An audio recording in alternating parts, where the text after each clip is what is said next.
Seja bem-vindo, seja bem-vinda. Tá no ar A Magia do Futebol, um videocast oferecido por Coca-Cola pra gente falar muito sobre Conmebol Libertadores e Conmebol Sul-Americana. E hoje, o convidado do dia é um cara que eu já conheço, faz tempo, né, Galvão? Amigo de longa data, hoje tá no SBT, trabalhando muito na Sul-Americana. Seja muito bem-vindo. Muito obrigado, Isa. Grande Isabela Labate. Já são 12 anos aí, desde que eu entrei na Band, pelo menos, né? Você entrou, acho que logo em seguida, não demorou muito. 2013. Um ano depois você entrou e a gente já estava junto ali nas coberturas internacionais pela TV Bandeirantes. Hoje você está aí brilhando com a Coca-Cola, com a Libertadores, com a Conmebol Sul-Americana e a gente está lá também acompanhando a Copa Sul-Americana pelo SBT. Torcendo pelos clubes brasileiros, né? Porque aqui a gente não vai esconder, né? A gente torce para os clubes brasileiros irem bem longe na competição. A gente fala lá no SBT que é questão de necessidade. Com certeza, faz parte do nosso trabalho, né? Exato. Não, e a gente vai falar muito das competições que estão em curso. Vem aí quartas de final das duas competições, com jogos bem quentes. Inclusive, jogos vão ter 2 brasileiros, né? É normal que a gente chegue nessa fase aí das competições com brasileiros se tirando, porque a gente tem muito time aqui do Brasil nas competições. Isso mostra a força do nosso futebol no continente. Mas antes eu queria te perguntar, quando você pensa em Libertadores, em Sul-Americana, qual é a sua primeira lembrança, assim, em relação mesmo com a competição, não necessariamente só a profissional? A primeira da vida. Da vida. A primeira da vida, de verdade mesmo, foi a conquista do São Paulo em 92. Eu sou um pouquinho mais velho, então eu lembro que aquela conquista do São Paulo em 1992 da Libertadores contra o Newell's Old Boys da Argentina e que passou na Rede OM aqui no Brasil com narração de Galvão Bueno, né, que foi um marco na época, um negócio assim... Né, a Rede OM, para quem não sabe, hoje é o que é a CNT, que é uma emissora importante, mas é uma emissora pequena, né? Sempre foi uma emissora pequena no Brasil. E ali, puxa vida, como assim tá passando numa emissora menor? E o São Paulo ganhou a Libertadores e despertou, a verdade é essa, né? Despertou a paixão do brasileiro pela Conmebol Libertadores, né? Até então, claro que era um torneio que todo mundo respeitava, mas a conquista do São Paulo, poxa, elevou a competição para um outro patamar. Então, aqueles jogos foram muito marcantes para mim. Toda aquela campanha do São Paulo eram São Paulo e Criciúma, os representantes brasileiros, numa época que só tinham 2 brasileiros, e o São Paulo elimina o Criciúma nas quartas. Na semi agora, eu não lembro se foi um time do Chile, na final, o Newell's Old Boys da Argentina, no Morumbi lotado. Puxa, na época que cabiam mais de 120 mil torcedores no Morumbi. Todo mundo se espremendo, né? Ficava, era muita loucura aquela época. E todo mundo comprava ingresso. Hoje em dia, você falar isso, as pessoas não conseguem imaginar, né? Todo mundo comprava ingresso na mão ali, na hora. Sim. Então formava... Na bilheteria. Formava-se filas enormes, cara. Que, no Morumbi era na Jorge João Saad inteira. No velho Palestra ia até o outro lado da Francisco Matarazzo e ficava desde madrugada a fila. Desde madrugada, exatamente. Já fiz isso, viu? Você já fez? Já fiz isso. Em 92 eu era muito pequena, mas eu peguei essa fase de madrugada pra fila. Coitada da minha mãe, né? A gente faz os pais sofrerem, porque nessas horas eu era criança, né? Não dava pra ir sozinha. Mas já fiz, minha mãe, lembro assim de uma final, inclusive do meu time, da minha mãe pegar o banquinho e a gente 3 horas da manhã ir pra fila pra comprar ingresso. Era essa época, e todo mundo comprava e colocava 120 mil pessoas no estádio e era uma loucura, mas enfim, foi realmente marcante aquela conquista do São Paulo, porque mudou, a partir daquela conquista todo mundo quis ganhar Libertadores, né? E tanto é que os anos 90 nós temos muitos brasileiros campeões da Libertadores, né? Depois daquela Primeira conquista do São Paulo. Engraçado que todo mundo que viveu essa conquista do São Paulo fala sobre isso, sobre essa virada de chave, né? Como eu disse, eu era mais nova, não lembro. Mas todo mundo fala que foi aí que realmente os brasileiros começaram a dar importância e pensar, nossa, eu também quero. Pela forma com que o São Paulo tratou a competição, tratou essa conquista. Você acha que o clima de Libertadores no Brasil mudou? Mudou. Mudou porque, assim, o futebol ele sempre foi muito movido à rivalidade, né? E nunca vai deixar de ser. Então, até ali, o Santos tinha um bicampeonato nos anos 60, na era do Pelé, mas o próprio Santos, depois, na sequência daqueles anos dourados, o Santos meio que não dá a mesma importância para a competição, porque era realmente um problema a violência, né, nos campos sul-americanos, gramados muito ruins, enfim. A história é bonita, ela precisa ser valorizada, mas ela também teve muitos percalços para chegar até aqui. E a Conmebol Libertadores, ela passou por momentos de muita desvalorização mesmo, né? Principalmente aqui para o futebol brasileiro, nesse início dela. E aí depois tem uma conquista isolada do Cruzeiro, uma conquista isolada do Flamengo e uma conquista isolada do Grêmio, né? Agora, quando o São Paulo ganha a Libertadores, aí mexe com um mercado muito grande, que é o mercado aqui de São Paulo, e com outras duas torcidas enormes, Corinthians e Palmeiras, que não tinham, né? E aí ficou e o São Paulo vai para Tóquio e ganha o Mundial, né? Então aí tem esse negócio ainda de, olha, quem vai atravessar o mundo, quem vai pro Japão. Tanto é que os times ganhavam a Libertadores e já colocavam a faixinha lá com a bandeira do Japão, tal, ó, vamos pra Tóquio, vamos pro Mundial. E isso foi tudo consequência daquela conquista do São Paulo de 1992. E aí depois, nossa, nunca mais a Conmebol Libertadores foi a mesma. A partir dali, pra gente, sempre teve um valor enorme e só aumenta. Eu diria a você que nos últimos 10, 15 anos, nossa, a Conmebol Libertadores é tudo, né, para o torcedor brasileiro. Sim, tudo. Não, realmente move muito o nosso futebol, o nosso calendário, né, quando tem a Conmebol Libertadores e a Conmebol Sul-Americana também, as pessoas realmente se mobilizam e pensam que tem um monte de time que poupa em outras competições e tudo mais. E como tem sido para você trabalhar com a Sul-Americana? A Copa Sul-Americana é muito legal também, cara, porque é uma competição que a gente também tem trazido mais valor nos últimos anos, né? Infelizmente, ela passou um período aí fora da TV aberta e isso não tem jeito, isso diminui o valor, porque nós estamos num país em que ainda a população está muito concentrada na TV aberta, né? Todas as pesquisas comprovam isso. E quando ela volta a fazer parte de uma televisão aberta que tenta ao máximo valorizar o torneio, puxa, ela passa a ter um outro valor. Hoje é o que eu falo no rádio, né, no meu programa na Transamérica. Hoje é o seguinte, você já sabe, terça-feira é dia de Sul-Americana, quarta de Libertadores. Sim. Né? Já ficou marcado na cabeça das pessoas. Claro que tem jogo de Libertadores na terça também, tem jogo de Sul-Americana na quarta, mas já todo mundo sabe que, vamos dizer assim, o Prime, né, o jogo principal, na terça vai estar para todo mundo assistir na Sul-Americana, na quarta para todo mundo assistir na Libertadores. E isso valoriza o continente, valoriza o futebol do continente. Acho que a mudança de regulamento recente também, dando a oportunidade de times que vêm da primeira fase da Libertadores disputar a Sul-Americana, tornou a Sul-Americana mais forte. Apesar de que ano após ano nós estamos vendo que os times da Sul-Americana é que estão ficando na competição, né? Não são os times que vêm da Libertadores que, vem os times da Libertadores, agora vão passar por cima. Não tá rolando isso. Pelo contrário, acho que nessa fase da Sula, se eu não me engano, acho que é só o Libertad, viu? Se eu não me engano, acho que é só o Libertad. O Palestino também. Não, mas foi eliminado. Foi eliminado, nas oitavas. Acho que entre os 8 finalistas, só o Libertad ficou, que veio da Libertadores.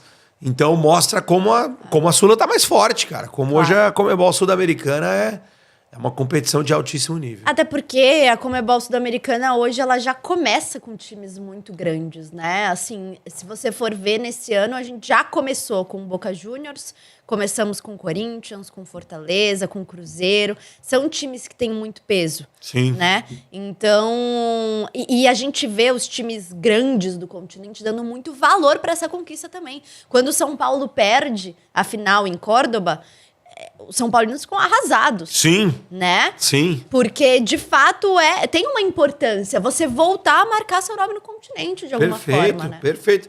E essa coisa da final única também valorizou demais, meu. Eu gosto. Não, eu sou apaixonado, É meu. muito emocionante. E assim, e as pessoas... Eu entendo até a argumentação de que, poxa, é um continente com longas distâncias, né? Então é mais difícil e tal. Só que tem que... tudo aquilo que você consegue fazer de ativação em um jogo, né? E a forma como você mobiliza as torcidas para viajarem, claro que com algumas escolhas que podem ser melhores do que as outras, mas o que nós vivemos o ano passado lá em Punta del Este, o estádio legal. era pequeno, mas o estádio estava lotado. Foi muito a legal. cidade parou, as duas torcidas invadiram. A torcida do Fortaleza atravessou o continente, literalmente, né? Histórias, né? Tipo, a gente conheceu pessoas que foram de ônibus, passaram dias no ônibus, Pois pessoas foram é. de carro. Pois é. E, cara, Punta del Este é no sul. Fortaleza saiu do Nordeste, a LDU saiu do Equador. E o estádio tava lotado, lotadinho. Foi uma transmissão emocionante que a gente fez pelo SBT e uma pena pro futebol brasileiro que Fortaleza perdeu. Mas aí que tá, se você escolhe e você tem uma felicidade na escolha, você consegue lotar um estádio, você consegue mobilizar duas torcidas e esse jogo nunca mais vai ser esquecido. Sim, é um jogo muito único mesmo. É jogo único mesmo, né? É. Porque são jogos que sempre vão entrar pra história. Sempre. E eu acho que todo mundo que ganha e que perde sempre vai lembrar disso, né? Sempre. Como foi na Libertadores do ano passado, o Fluminense vencendo a sua primeira, diante do Boca Juniors, que é um grande do continente também. Maracanã lotado. Nossa. Então é sempre muito arrepiante, né? Se o River chegar na final da Libertadores esse ano, provavelmente em Núñez, meu Deus do céu, imagina tudo que vai mobilizar essa final de Conmebol Seja Libertadores onde for em em Buenos Aires. já vai ser um negócio absurdo. Né? Então é muito legal. E aí você fica sempre pensando, né, projetando, nossa, mas qual torcida vai, qual a torcida que tem capacidade de lotar um estádio? E isso é muito legal, isso é muito legal. bacana. Eu te perguntei sobre a sua lembrança, né, com as competições, assim, mesmo sem ser profissional. E profissionalmente, você tem algum jogo que marcou, assim, talvez sua entrada nas competições, algo que te marcou, que você fala, nossa, esse jogo eu vou guardar pra sempre? Assim, eu fiz muito, né? Porque agora eu tô no SBT, tô fazendo TV aberta e a exposição, evidentemente, ela é maior. Mas a primeira final de Libertadores que eu fiz, que foi muito marcante pra mim, foi Inter e São Paulo, 2006. Que eu fiz pela Rádio Transamérica. Essa foi muito especial porque eu me lembro de estar em Porto Alegre, né? Eu estava acompanhando o São Paulo aqui como setorista aqui em São Paulo.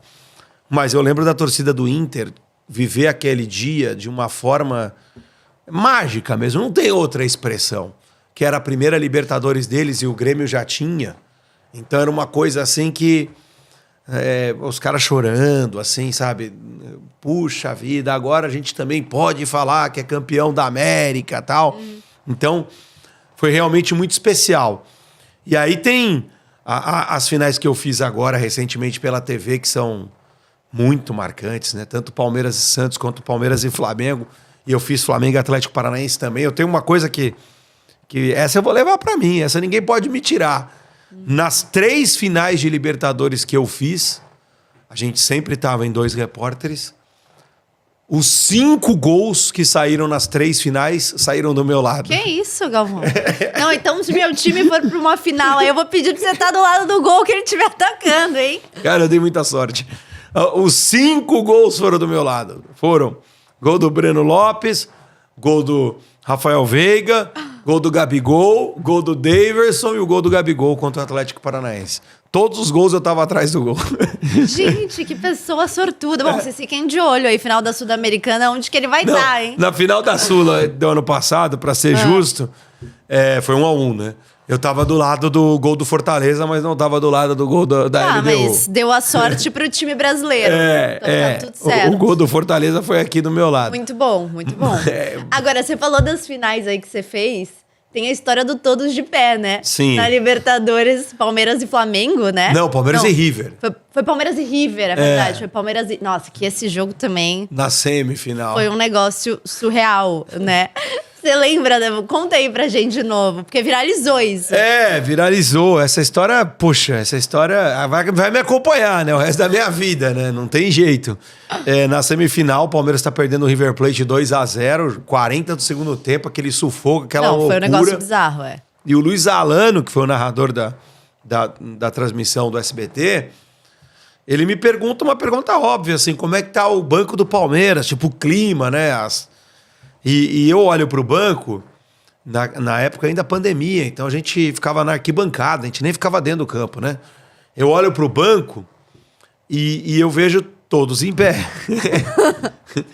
Então eu só começo a frase, todos em pé. Mas eu não me ouço, e isso foi muito estranho, porque a transmissão inteirinha eu falava e me ouvia no retorno, né? A gente sabe como é isso, né? Não é sempre que você se ouve, mas naquela transmissão eu tava me ouvindo o tempo todo. E eu não me ouvi. Então eu não tive dúvidas. Se eu não me ouvi... Não tava indo. Eu não tô no ar, né? Então eu começo de novo. Todos em pé. Não foi pro ar. Todos em pé. Quando eu fiz o terceiro Todos em Pé, eu virei pro meu produtor que tava do meu lado, né? O Thiago Regis, hoje trabalha na Rede TV, gente boníssima. Sim, muita gente boa. Pois é. Tipo assim, eu fiz um sinal pra ele, ó, tipo, não tá no ar, né? Mas eu não falei isso, mas eu fiz um sinal. Não tá no ar.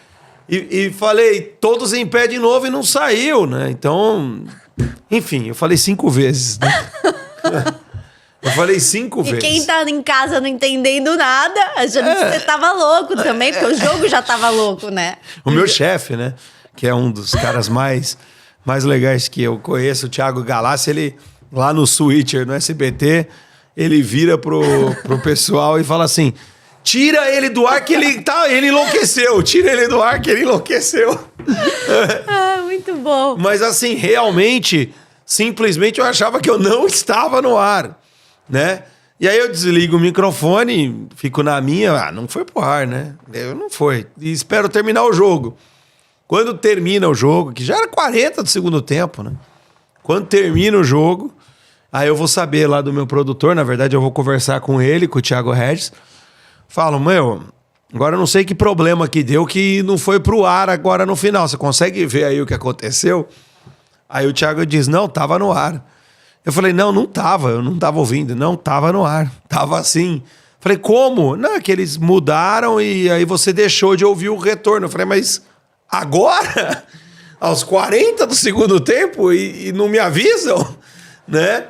E aí aí na hora, Isa, o que passa pela sua cabeça é vergonha. Eu sei bem como que é. Como o seu ao vivo nos proporciona isso às vezes. O que passa... Putz, eu pensei assim, cara, que vergonha que eu passei, cara. Eu falei, então eu parecia um idiota repetindo... Fato, né?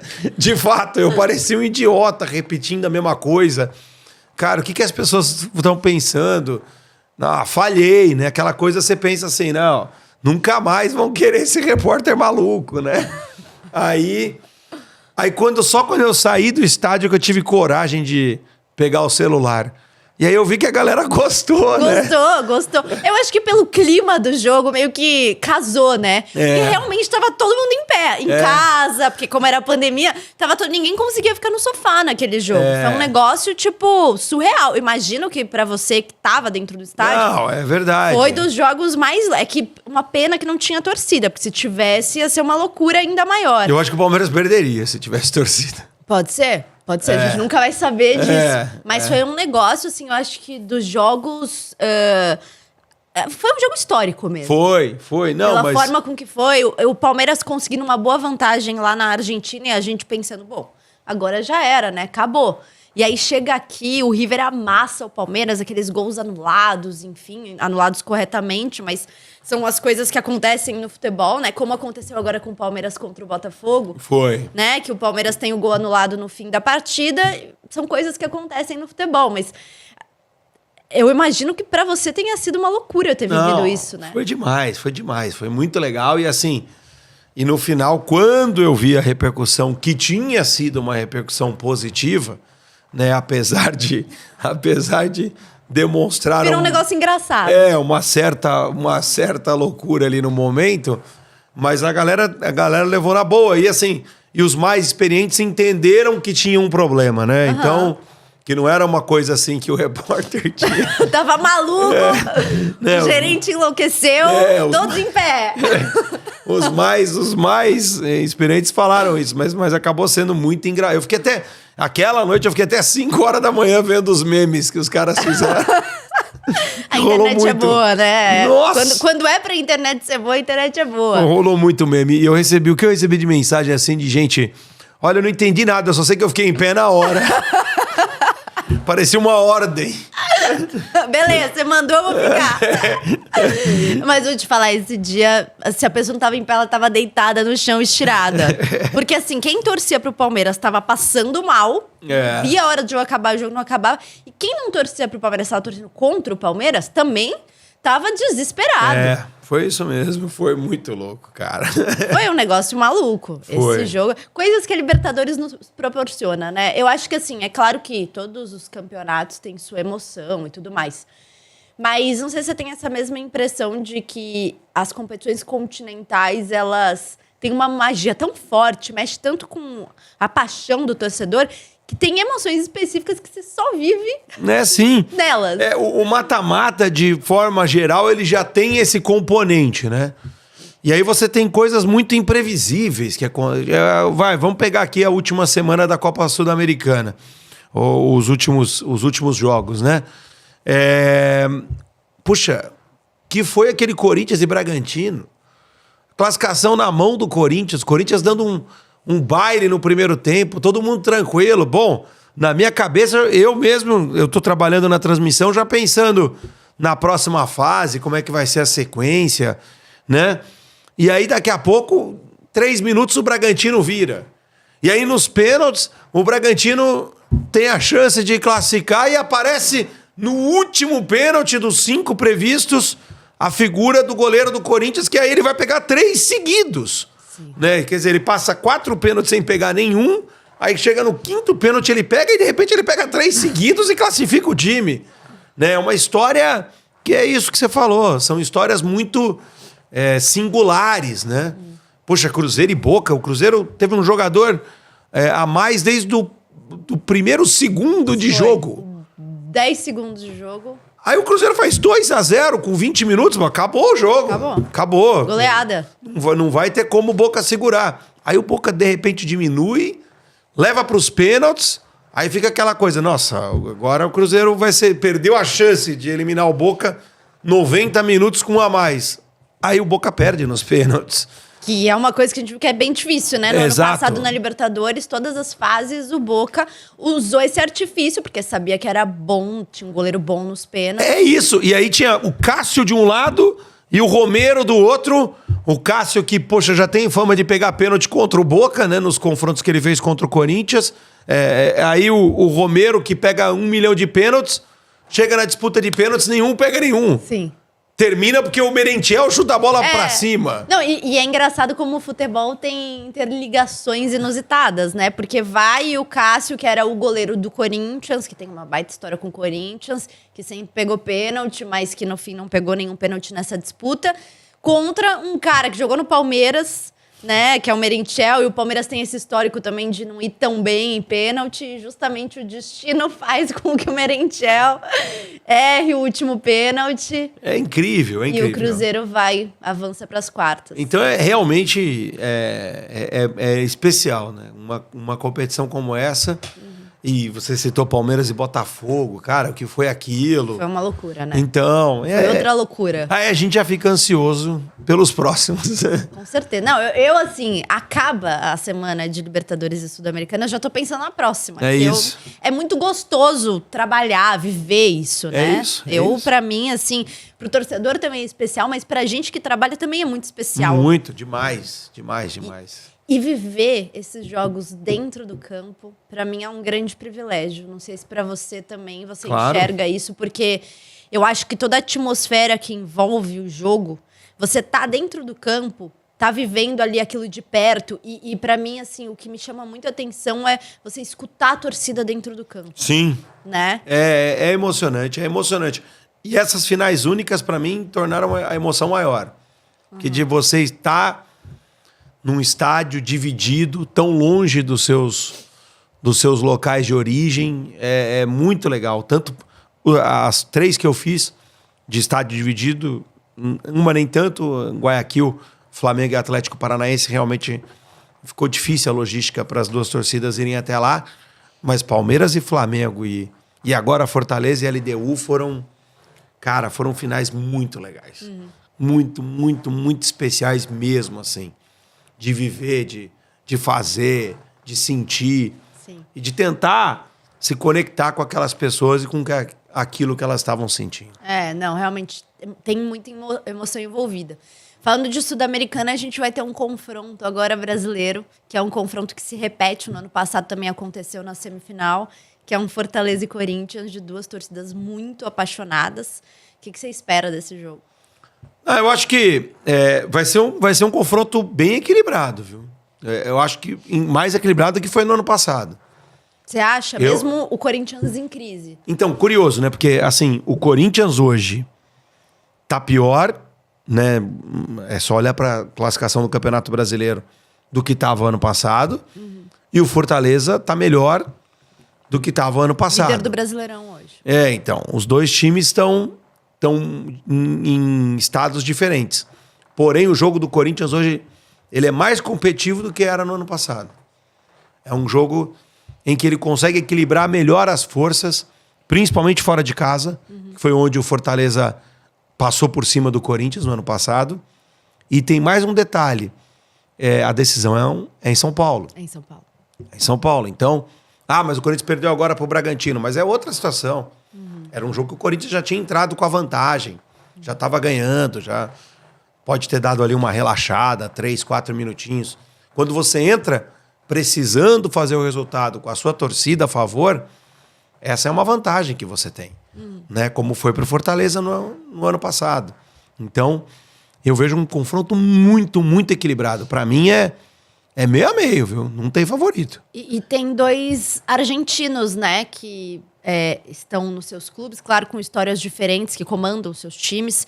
A gente tem o Vojvoda, que está desde 2021 no Fortaleza, com um trabalho muito fortalecido, né? O trabalho do Fortaleza é muito bom, né? Tanto de gestão, de elenco, de bastidor mesmo, né? De contratação, enfim, de manutenção.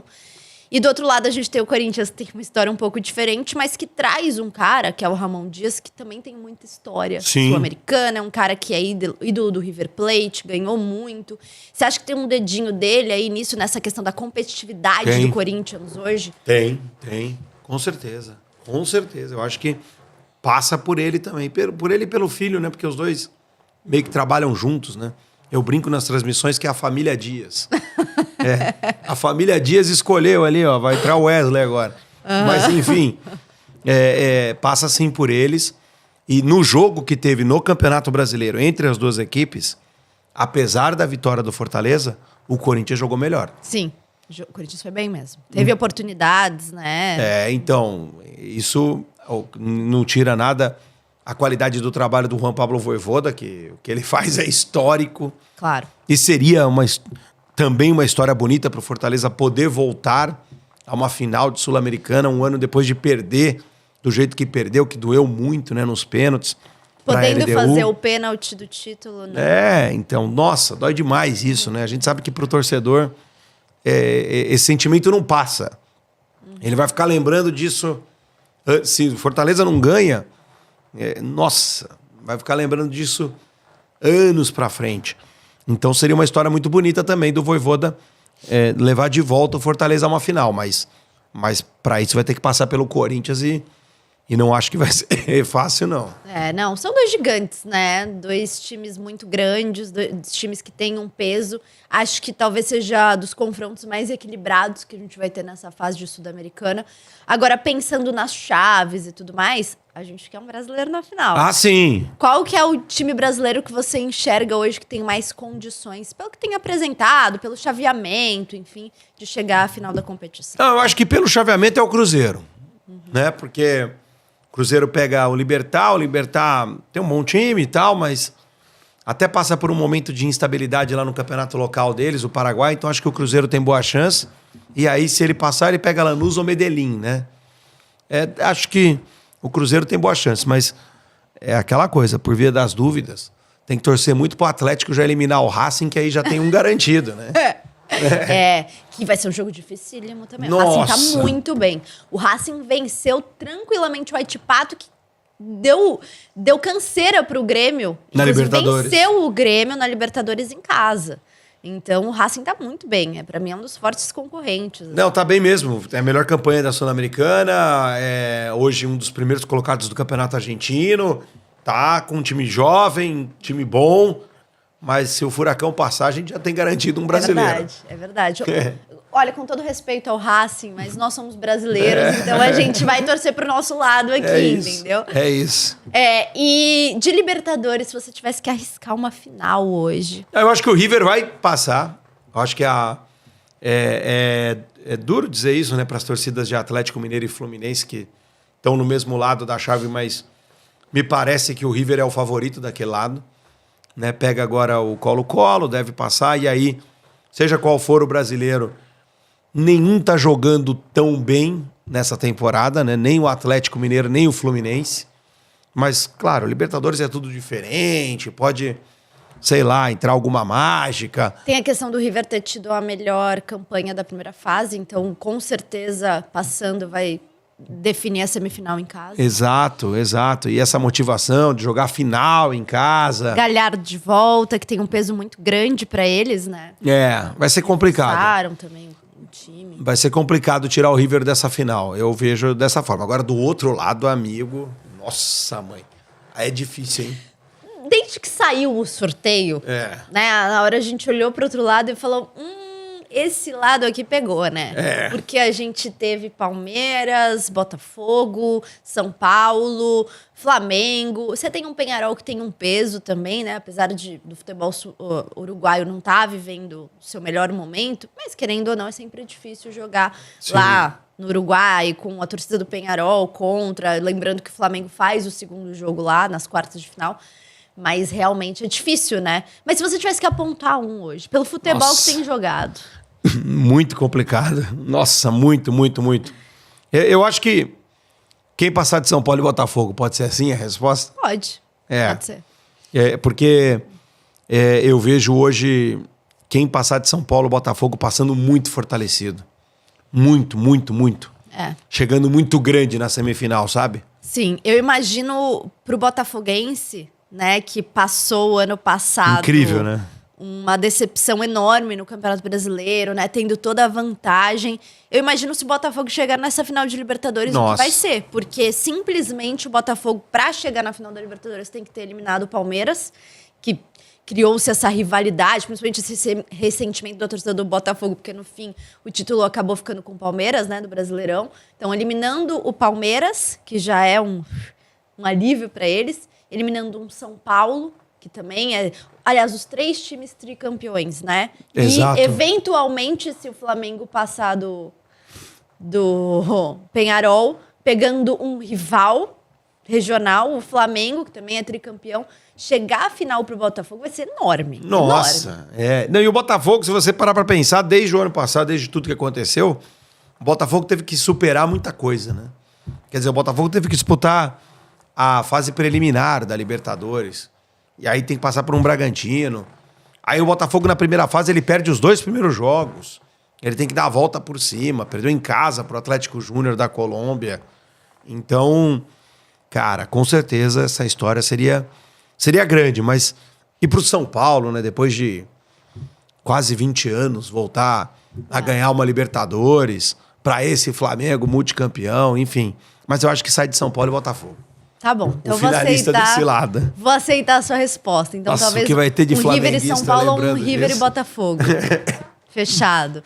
É um bom palpite. É difícil, né? Realmente, assim, é bem equilibrado ali. É quase uma Copa do Brasil dentro da Libertadores. É isso. Que bom, né? Que o futebol brasileiro hoje é assim, né? Exatamente. Hoje passa por cima mesmo. Sim, não, exatamente. Pra gente é sempre muito bom, né? Então, dá pra arriscar aí um favorito nas competições? Você falou que o River, você enxerga um pouco de favoritismo? Eu vou colocar o River como favorito na Libertadores simplesmente porque ele vai estar tendo a chance de decidir na sua casa, né? Então, na verdade, a gente dá a cara pra bater. É só um achômetro, né? Porque vamos combinar que... a gente dá a cara pra bater pra gente apanhar mesmo, né? Aqui, né? A verdade é essa, né? Porque... Mas, enfim, como nós temos que fazer, e eu também gosto disso, acho que a brincadeira é válida, né? Faz parte, pra depois o cara tirar sarro. Claro. Né? Sabe nada, tá vendo? Fica falando bobagem aí, né? Mas, enfim, pra arriscar um favorito, eu arriscaria o River por esse fator, porque eu acho que a chave dele propicia que ele chegue à final e porque ele vai jogar na casa dele. E puxa, na Sul-Americana... Nossa, aí é mais difícil, meu. Mais difícil, né? Eu também acho o Sul-Americano bem imprevisível. Nossa, aí é muito, muito, muito difícil. Muito. Mas vamos lá, eu vou... Tem que arriscar, né? Uma final brasileira e... Eu vou de Corinthians. Corinthians? Beleza, então fechado. Aí no fim, quando saírem os campeões, a gente vê se você tá bom de palpite. Fechado. A chance é zero, né? Ué, sabe? Agora, pra terminar... Tem algum... Eu amo. Tem algum perrengue que você passou já? Nossa. Que você pode compartilhar com a gente nessas competições? A gente já passou muita coisa, né, Isa? Mas assim, a minha maior história, na verdade, ela não tem nada a ver com um jogo em si, aquilo que aconteceu dentro de campo. Na Libertadores indo para o SBT em 2020... Eu fui contratado, né? Tô lá na emissora até hoje, já são 4 anos. Muito felizes, graças a Deus. E o SBT tava se estruturando, né? Fazia muitos anos que o SBT não tinha uma equipe de futebol. E aí a nossa primeira transmissão é em La Paz, Bolívar e Palmeiras. Eu chego assim na segunda-feira, jogo na quarta, não dá tempo de enviar o repórter para La Paz, nem não se esqueçam que era a época de pandemia. Nem tinha voos com frequência para enviar o repórter para La Paz. Beleza, não fomos. Transmitimos daqui, como a gente chama do off-tube, né, do telão.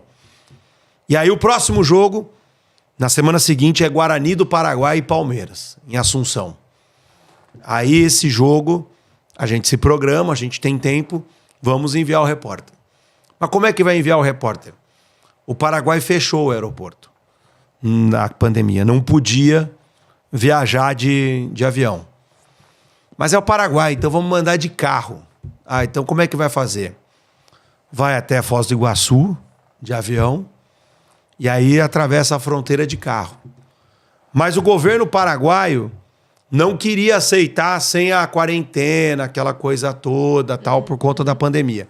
Enfim, a Conmebol, entendendo a situação, querendo ajudar também uma emissora brasileira que voltava a transmitir a Libertadores em TV aberta depois de muitos anos, ela fez, a Conmebol fica no Paraguai, ela fez lá uma autorização, uma permissão temporária para que eu pudesse entrar lá. A permissão temporária era exatamente, rigorosamente, uma pessoa, então só podia eu, né, o cinegrafista, foi contratado local do Paraguai e toda a equipe, e só poderia ficar 24 horas em solo paraguaio. Foi a permissão que me concederam. 24 horas. Então a gente pensou, avaliou, mas vamos, né? Bora. Você topa? Topo. na realidade, eu tive que ir para Foz do Iguaçu no dia anterior. E aí eu calculei certinho para sair 8 horas da manhã do dia do jogo. Eram 6 horas de viagem de carro. Chegar lá, fazer o jogo e voltar nessas 6 horas seguintes ali do jogo para chegar antes das 8 da manhã na fronteira e cruzar de volta pro Brasil. Isso eu fiz sozinho. Então foi muito louco. Eu imagino. Foi muito louco, foi muito louco. Foi realmente muito louco, assim. Puxa, naquela estrada que você não conhece, mas beleza, eu sempre gostei de dirigir, né? Eu tenho uma paixão muito grande por carros, então... Sei bem. Conheço. Então aquilo foi muito especial pra mim. Mas foi difícil. Cheguei no Paraguai, o Paraguai vazio, tudo as ruas vazias. Eles estavam levando muito mais a sério que a gente aqui no Brasil. E aí quando termina o jogo, aí quando eu pego o carro, era 1 da manhã, assim, e agora tem que encarar mais 6 horas na madrugada pra voltar, foi bem, bem pesado. Tinha um papel com autorização do governo mesmo paraguaio para fazer essa travessia e fui parado na estrada pela polícia, mostrei e tal, mas nossa, eu fui com o rádio alto no carro, som muito alto, tocando aquelas músicas que eles gostam lá de, como é que é, reggaeton, sei lá. Reggaeton, É isso aí.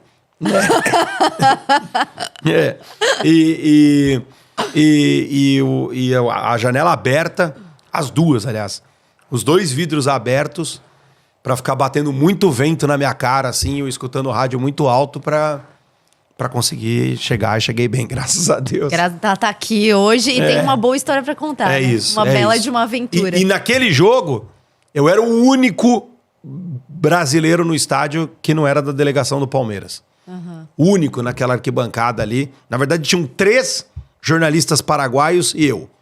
Éramos 4 nas arquibancadas do Defensores del Chaco, que por conta da pandemia também tava vazio e tipo, o banheiro não tinha luz, sabe? Não tinha a mínima estrutura ali porque tava voltando, tava todo mundo voltando.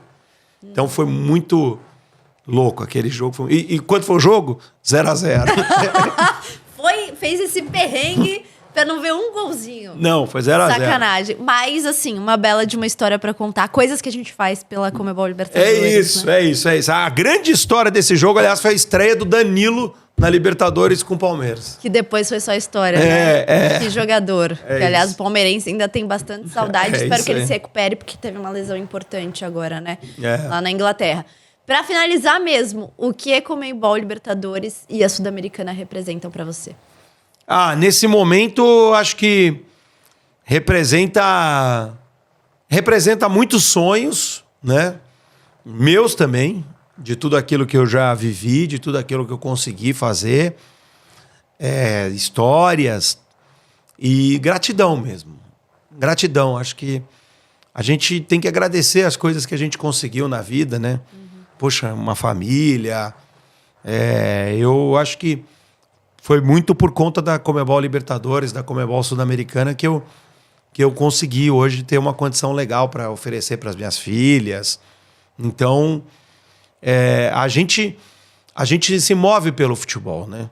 Eu lembro de eu pequenininho, eu ouvi isso da minha família assim, mas você gosta tanto de futebol, mas futebol os jogadores tudo tão ricos, você não vai ganhar nada com isso, né? E eu pensava isso já desde então. Não, peraí, eu preciso ganhar alguma coisa com isso também. E hoje trabalhar do futebol, viver do futebol é um prazer muito grande. E a Conmebol Libertadores e a Conmebol Sul-Americana tem um lugar muito, muito especial na minha vida. Então, talvez gratidão seja a palavra mais apropriada. Muito legal, muito bonito. Galvão, sempre um prazer estar com você aqui. Beleza. Foi ótima conversa, mais uma vez. Tamo junto, Isa. É sempre bem-vindo. E valeu pra você também que acompanhou a nossa conversa. Agora bora pras quartas. Compartilha esse vídeo com as amigas, com os amigos e até.